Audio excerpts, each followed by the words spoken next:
بسم اللہ الرحمن الرحیم، السلام علیکم ورحمۃ اللہ وبرکاتہ۔ عمران خان کے چاہنے والوں کے لیے ایک اچھی خبر ہے۔ دہشت گردی کا جو مقدمہ بنایا گیا تھا، جو دفعات لگائی گئی تھی 780A کے تحت، وہ ختم کر دی ہیں اسلام آباد ہائی کورٹ نے۔ اب کورٹ رپورٹر، ہائی کورٹ کے جو رپورٹر ہیں ثاقب بشیر صاحب، ان کے مطابق ان کا یہ کہنا ہے، یہ ان کی رائے ہے کہ اس مقدمے میں اور جج شمیم کے مقدمے میں محض اب کاغذی کارروائی رہ گئی ہے۔ یہ مقدمے ان کو ختم ہی سمجھیں آپ، اور ظاہر ہے ان کا ایکسپیرینس ہے تو میں اس کو بڑا آنر کرتا ہوں۔ عمران خان پہ جو دہشت گردی کی دفعات لگا کے گرفتار کرنے کا خواب دیکھے بیٹھی تھی نون لیگ، اس کو سبکی ہوئی ہے، منہ کی کھانی پڑی ہے۔ میں اس سے جڑی ہوئی نیکسٹ چیز آپ کو بتاتا ہوں جو توہین عدالت کا مقدمہ ہے، لیکن اس سے پہلے مڈل میں آتے ہیں تھوڑا سا جو توشہ خانہ کا کیس ہے۔ الیکشن کمیشن نے فیصلہ محفوظ کیا، جب تک میں ریکارڈ کر رہا ہوں، اگر میں اپلوڈ کروں تب تک آ چکا ہو تو میں پہلے سے معذرت چاہتا ہوں، ابھی تک فیصلہ محفوظ ہے، سنایا نہیں گیا۔ توشہ خانہ کیس میں عمران خان نے تمام رسیدیں دے دی ہیں۔ اب رسیدوں کی کیا اہمیت ہے یہ سمجھ لیں تاکہ آپ کو ساری کہانی سمجھ آ جائے۔ نواز شریف سے کئی مہینوں تک ایک سوال پوچھا گیا کہ آپ نے یہ جو لندن کے فلیٹ بنائے ہیں ان کی رسیدیں دے دیں کہ کہاں سے پیسہ آیا، کیسے گیا، اور آپ نے کہاں سے پیمنٹ کی اور کیسے خریدیں۔ یہ بتانا تھا تو مسئلہ حل ہو جاتا۔ عمران خان نے توشہ خانہ کا جو کیس ہے، تمام رسیدیں الیکشن کمیشن کو ان کے وکلاء نے پرووائڈ کر دی ہیں۔ وہ تحفے کون سے لیے، ڈکلیئر کیے، ایف بی آر کو ٹیکس دیا۔ آپ مجھے بتائیں جو جرم کرتا ہے، فار ایگزامپل نواز شریف نے اگر جرم کرنا تھا، پیسہ کما کے باہر لے کے گیا ہوگا نا نواز شریف 4 فلیٹ لینے کے لیے، ان 4 فلیٹوں کو خریدنے کے لیے جو کہ کروڑ روپیہ بنتا تھا اس ٹائم جب لیے گئے 1993 میں، کیا نواز شریف اس انکم پہ ٹیکس دے کے پیسہ لے کے گئے تھے باہر؟ کیا اتنا پیسہ باہر لے کے جانا الاؤ تھا اس طرح سے کہ کسی کو پتہ ہی نہ چلتا اور پیسہ چلا جاتا؟ بہت ساری اس میں فراڈ ہے نا، یہ وجہ ہے کہ رسیدیں نہیں دکھائیں۔ لیکن جو چور ہوتا ہے نا وہ ٹیکس میں ڈکلیئر نہیں کرتا، یہ ایک بنیادی پرنسپل ہے۔ چور اگر منی لانڈرنگ نہیں کر رہا، فار ایگزامپل جیسے شہباز شریف ہے، 4 مختلف اکاؤنٹوں سے پیسے آئے اور یہ ہم نے جی ٹیکس دیا ہوا اس پہ، وہ ڈیفرنٹ چیز ہے۔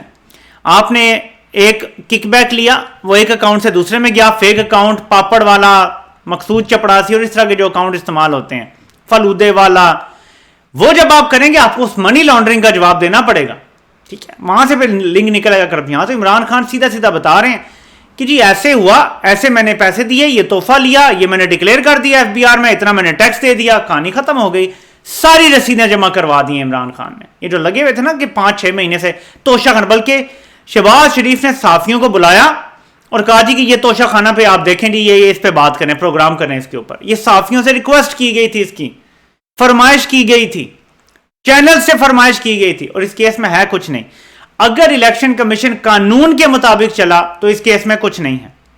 اگر الیکشن کمیشن قانون میں سے کا ہٹا دے اور صرف نون کے مطابق چلے تو پھر تو وہ جو چاہے کرے، وہ اس میں نائل ہی کر دے جی کہ آپ نے مس ڈیکلیریشن کیا ہے۔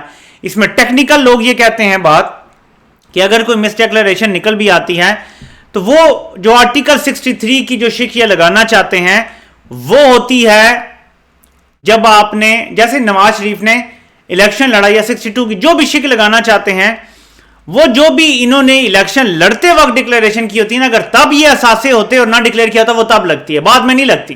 یعنی آپ نے الیکشن لڑا، جو ڈکلیریشن کی، جو بیان الفی دیا وہ سچا تھا یا جھوٹا تھا، اس میں کوئی خرابی نہیں ہے۔ سو بیچ میں اگر کسی ایک سال کا وہ بتا بھی دیں کہ 2019 میں نہیں تھا یا 18 میں نہیں تھا یا 20 میں نہیں تھا تو اس کا کوئی امپیکٹ نہیں آتا، یہ قانونی ماہرین کہتے ہیں۔ سو اوورآل کوئی ٹیکنیکلٹی بھی نہیں نکلتی اس کیس میں، یہ سمجھ لیں۔ تو یہ ہے ساری کہانی۔ اب آتے ہیں اصل مدعے کی طرف جہاں عمران خان کو خطرہ ہے۔ دیکھیں، ایک کیئرفلی کرافٹڈ طریقے سے اس ملک کو چلایا گیا ہے، کنٹرول طریقے سے چلایا گیا ہے، جہاں پہ جو کام ساری کارروائیاں ڈالتے تھے کبھی ان کا نام نہیں آیا۔ 2 ایسے ہمارے ادارے ہیں جو اس ملک میں ساری کارروائیاں ڈالتے ہیں۔ بھٹو کا قتل عدالتی قتل کہہ دیا، کروایا کس نے؟ مارشل لا ایک ادارے نے لگایا، اس کی توثیق کس نے کی؟ اس کو سمجھیں ذرا۔ تو پاکستان میں کیونکہ نظام ایسے چلتا رہا ہے ماضی میں، اب ہمیں ہر چیز پہ شک ہوتا ہے اور بولنا ہمارا حق ہے۔ میں نے آپ کو بتایا تھا کہ خدشات یہ ہیں، باقی آگے عمران خان ابھی جو اپنا جواب اور اس کے حوالے سے جو اسلام آباد ہائی کورٹ میں کارروائی ہوگی توہین عدالت کی وہ بھی ہمارے سامنے آ جائے گی۔ توہین عدالت کے کیس میں سب کو یہ پتا ہے کہ کون عمران خان کو نائل کروانا چاہتا ہے، وہی جو عمران خان کو زہر دے کے مارنا چاہتے ہیں، وہی جو عمران خان کو قتل کروانے کے لیے انڈائریکٹلی منصوبے بنا رہے ہیں، وہی جن کا نام عمران خان نے ویڈیو ریکارڈ کر کے لکھ دیا، اس میں بول دیا ہے، اور کچھ شاید لوگوں کو بتا بھی دیا انہوں نے کہ اگر ویڈیو بھی کمپرومائز یا کچھ اور ہو جاتا ہے تو آپ لوگ گواہ رہے ہیں، یہ نام ہے. اگزامپل دے رہا ہوں آپ کو کہ یہ چیزیں وہی لوگ کر رہے ہیں. ٹھیک ہے، اب وہ لوگ جب اتنی حد تک جا رہے ہیں تو کیا وہ عمران خان کو اہل کروانے کی کوشش نہیں کریں گے کہ سانپ بھی مر جائے اور لاٹھی بھی نہ ٹوٹے، نام بھی کسی کے نہ آئے؟ اس کے لیے ایک چیز اسٹیبلش کرنا بڑا ضروری ہے کہ عدلیہ آزاد ہے. اس عدلیہ کو اسٹیبلش کرنے کے لیے شہباز گل کی ضمانت تھی، وہ تو ہونی تھی، وہ کیس کلیئر تھا، ہونی تھی، اس پر کوئی شک نہیں میں کر رہا. عمران خان پہ دہشت گردی کا مقدمہ بالکل نہیں بنتا تھا، لیکن پاکستان میں کیا کوئی چیز قانون کے مطابق ہوتی ہے؟ لیکن اسی عدالت نے اس مقدمے کو ختم کیا کہ دہشت گردی کی دفعات نہیں لگتی، باقی جو بھی ہیں آپ اس پہ چلائیں، کارروائی کریں، دیکھیں جو ہوتا ہے.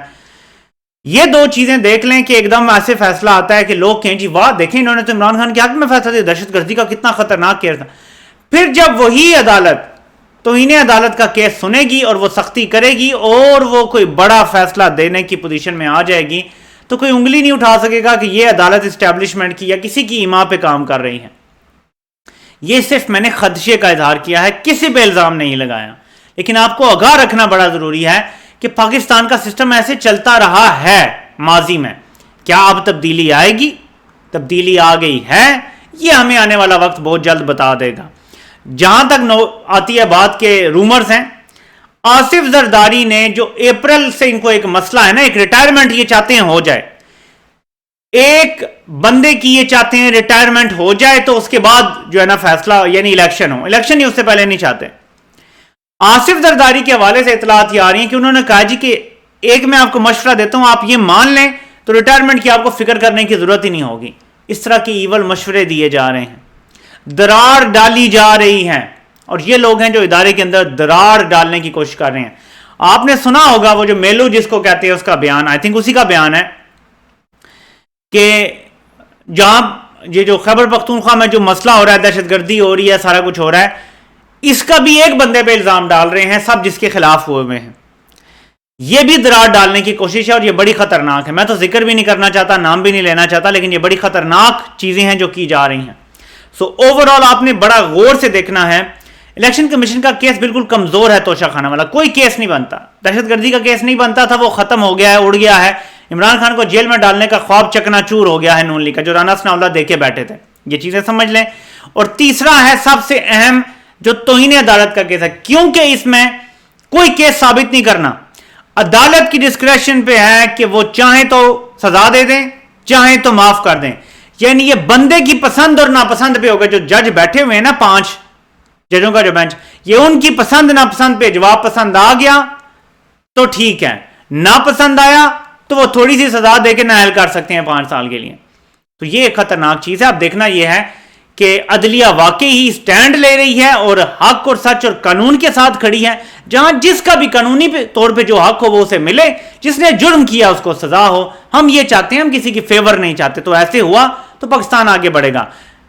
اکانومی پہ صرف ایک ٹچ دے دوں کہ میں امید کر رہا ہوں ایک پریس کانفرنس ہوگی اور ہمیں بتایا جائے گا کہ معیشت اتنی زبردست ہو گئی ہے کہ مہنگائی تاریخ کی بلند ترین سطح پر جا رہی ہے اور ڈالر بھی تاریخ کی بلند ترین سطح پہ دوبارہ پہنچ گیا. اوپن مارکیٹ میں 244 روپے کا ڈالر مل رہا ہے، کسی جگہ پہ 250-52 پہ مل رہا ہے ڈالر. میں آپ کو بتا رہا ہوں ایسی تباہی پھیر دی ہے پاکستان کی معیشت کی، یہی تئی پھیر کے رکھ دی ہے. شکریہ کس کا ادا کرنا ہے یہ آپ مجھے کمنٹس میں بتا دیں. آپ سے انشاءاللہ پھر ملاقات ہوتی ہے. اللہ پاک آپ سب کا حامی و ناصر ہو، اور سب کے سننے کا بہت بہت شکریہ.